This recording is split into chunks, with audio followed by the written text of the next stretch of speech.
So Does what that make role? sense? Yeah, it makes sense. And it brings me to another question that I actually have for you is what role do you advise people, or what advice do you give a person whose problem is people? Okay, the people. Now there's nothing necessarily, like you said, wrong with the job that they have, or there's nothing necessarily that they're doing for specifically that they don't like doing, but it's the people that create this burnout. They get taken, like, I don't want to use the word taken advantage of, but they're so good, and the people around them are stressing them out. Whether it's a family situation plus a work situation, and then they go crazy. So I'll give you an example. I'm a teacher, right, and I work with a lot of kids and a lot of families, a lot of broken home situations, a lot of situations where, look, they can't afford to take a day or 2 days off work, or they're out there evicted, they're going to be living on the street. And there's a situation where the one teacher that I'm thinking about now, she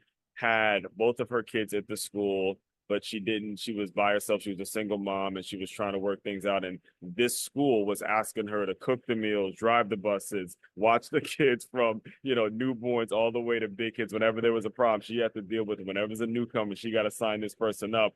And because she was the one who was speaking, also speak Spanish, if there's somebody that comes in and they don't speak English, okay, she has to be the one to translate. And over time, that burns a person out. And she ended up leaving the job for something else. Like, what do you advise do you give people who are in those situations that they're not making a ton of money? They're not, with the high achievers that you deal with, but the people around them are stressing them the fuck out.